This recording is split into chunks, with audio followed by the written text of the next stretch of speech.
Yesterday, the Taliban called the United States and other countries to recognize their government in Afghanistan, saying that a failure to do so and the continued freezing of Afghan funds abroad would lead to problems not only for the country but for the world.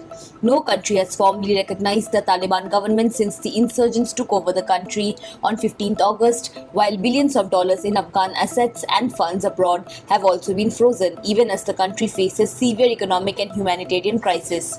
Taliban spokesman Zabihullah Mujahid said that the reason the Taliban and the United States went to war last time was because the two countries did not have formal diplomatic ties. The United States invaded Afghanistan in 2001 following the 9/11 attacks after the then Taliban government refused to hand over the chief of terrorist group Al-Qaeda, Osama bin Laden. Mujahid said that those issues which caused the war, they could have been solved through negotiation and political compromise. He added that recognition was the right of the Afghan people.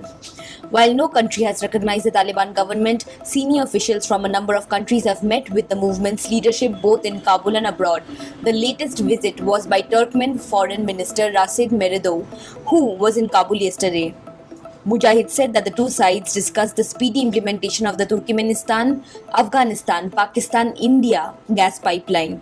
China's Foreign Minister Wang Yi met Taliban officials in Qatar earlier this week. Mujahid said that China had promised to finance transport infrastructure and give Kabul's exports access to Chinese markets via neighboring Pakistan. He also spoke at length about the issues facing border crossings, particularly with Pakistan, which have seen frequent closures and protests in recent days. The crossings are crucial for landlocked Afghanistan.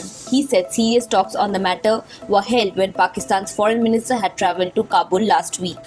Subscribe to One India channel and never miss an update.